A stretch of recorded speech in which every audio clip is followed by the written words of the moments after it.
ଜୟ ଶ୍ରୀ ଜଗନ୍ନାଥ। ରଥଯାତ୍ରାରେ ମହାପ୍ରଭୁଙ୍କ ଦର୍ଶନ ପାଇଁ କୋଟି କୋଟି ଭକ୍ତଙ୍କର ଭିଡ଼ ଜମେ। କିନ୍ତୁ ଆପଣ ଜାଣନ୍ତି କି ଗୁଣ୍ଡିଚା ମନ୍ଦିରରେ ନବମୀ ଦିନ ସନ୍ଧ୍ୟା ଦର୍ଶନ କଲେ 10 ବର୍ଷର କୋଟି କୋଟି ପୁଣ୍ୟ ମିଳେ। 10 ବର୍ଷର ପୁଣ୍ୟ ଗୋଟିଏ ମୁହୂର୍ତ୍ତରେ ମିଳିଥାଏ। ଶାସ୍ତ୍ରରେ କୁହାଯାଇଛି ସନ୍ଧ୍ୟା ଦର୍ଶନମ୍ ପୁଣ୍ୟମ୍ କୋଟି ଜନ୍ମ ଅଘନାଶନମ୍। କାହିଁକି ଆଡ଼ପ ମଣ୍ଡପରେ ଏହି ନବମୀ ସନ୍ଧ୍ୟା ଦର୍ଶନ ଏତେ ଦୁର୍ଲଭ? କାହିଁକି କୁହାଯାଏ ଏହି ଗୋଟିଏ ସନ୍ଧ୍ୟାରେ ମହାପ୍ରଭୁଙ୍କୁ ଦେଖିଲେ ମୋକ୍ଷ ମିଳିଥାଏ? ଆଜିର ଏହି ଭିଡ଼ିଓରେ ଆମେ ଜାଣିବା ନବମୀ ସନ୍ଧ୍ୟା ଦର୍ଶନର ସେହି ଅଦ୍ଭୁତ ଅଲୌକିକ ଓ ଆଧ୍ୟାତ୍ମିକ ରହସ୍ୟ। ଜୟ ଶ୍ରୀ ଜଗନ୍ନାଥ। ସ୍ୱାଗତ କରୁଛି ଆମ ଚ୍ୟାନେଲକୁ। ରଥଯାତ୍ରା ଓ ଜଗନ୍ନାଥ ସଂସ୍କୃତିର ସୁନ୍ଦର ଓ ଅଗଣିତ ରହସ୍ୟ ଜାଣିବା ପାଇଁ ଆମ ଚ୍ୟାନେଲକୁ ଏବେ ହିଁ ସବସ୍କ୍ରାଇବ୍ କରନ୍ତୁ ଏବଂ କମେଣ୍ଟରେ ଲେଖନ୍ତୁ ଜୟ ଶ୍ରୀ ଜଗନ୍ନାଥ। ଚାଲନ୍ତୁ ତାହେଲେ ଆଜିର ଏହି ଆଧ୍ୟାତ୍ମିକ ଯାତ୍ରା ଆରମ୍ଭ କରିବା।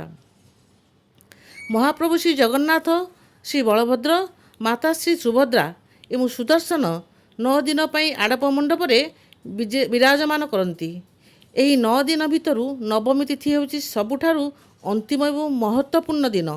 ଶାସ୍ତ୍ରୀୟ ମାନ୍ୟତା ଅନୁସାରେ ଆଡ଼ପ ମଣ୍ଡପରେ ମହାପ୍ରଭୁଙ୍କୁ ଗୋଟିଏ ଦିନ ଦର୍ଶନ କରିବା ଶ୍ରୀମନ୍ଦିରର ରତ୍ନସିଂହାସନରେ 10 ବର୍ଷ ଦର୍ଶନ କରିବାର ପୁଣ୍ୟ ସହିତ ସମାନ ଏବଂ ସେଥିମଧ୍ୟରୁ ନବମୀର ସନ୍ଧ୍ୟା ଦର୍ଶନ ସବୁଠାରୁ ଦୁର୍ଲଭ। ବର୍ତ୍ତମାନ ତାହେଲେ ପ୍ରଶ୍ନ ଉଠୁଛି, ନବମୀ ସନ୍ଧ୍ୟା ଦର୍ଶନ ବିଶେଷ କାହିଁକି? ମହାପ୍ରଭୁଙ୍କ ବିଦାୟର ମୁହୂର୍ତ୍ତ। ନବମୀ ସନ୍ଧ୍ୟା ହେଉଛି ଗୁଣ୍ଡିଚା ମାଙ୍କ ଘରେ ମହାପ୍ରଭୁଙ୍କର ଶେଷ ସନ୍ଧ୍ୟା। ଦଶମୀ ଦିନ ବାହୁଡ଼ା ଯାତ୍ରା ଆରମ୍ଭ ହୋଇଥାଏ। ତେଣୁ ଏହି ସନ୍ଧ୍ୟାରେ ମହାପ୍ରଭୁ ଅତ୍ୟନ୍ତ ପ୍ରସନ୍ନ ଏବଂ କୃପାମୟ ରୂପରେ ଦର୍ଶନ ଦିଅନ୍ତି। କୁହାଯାଏ ନବମୀ ସନ୍ଧ୍ୟାରେ ମା ଗୁଣ୍ଡିଚା ନିଜ କୋଳରେ ମହାପ୍ରଭୁଙ୍କୁ ଆତିଥ୍ୟ ଦେବାର ଶେଷ ପର୍ଯ୍ୟାୟରେ ଥାଆନ୍ତି। ଏହି ସମୟରେ ଯେଉଁ ଭକ୍ତ ମହାପ୍ରଭୁଙ୍କ ଦର୍ଶନ କରେ ତାଙ୍କୁ ମା ଗୁଣ୍ଡିଚା ଏବଂ ଜଗନ୍ନାଥଙ୍କର ମିଳିତ ଆଶୀର୍ବାଦ ପ୍ରାପ୍ତ ହୁଏ। ପଦ୍ମପୁରାଣ ଏବଂ ସ୍କନ୍ଦ ପୁରାଣ ଅନୁସାରେ ସନ୍ଧ୍ୟା ସମୟରେ ଦୀପାପଲୋକରେ ମହାପ୍ରଭୁଙ୍କ ନୀଳନୟନକୁ ଦର୍ଶନ କଲେ ଜନ୍ମ ଜନ୍ମାନ୍ତରର ପାପ କ୍ଷୟ ହୋଇଥାଏ। ତାହେଲେ ଏହି ସନ୍ଧ୍ୟାରେ ଗୁଣ୍ଡିଚା ମନ୍ଦିରର ବାତାବରଣ ସମ୍ପୂର୍ଣ୍ଣ ଅଲଗା ହୋଇଥାଏ।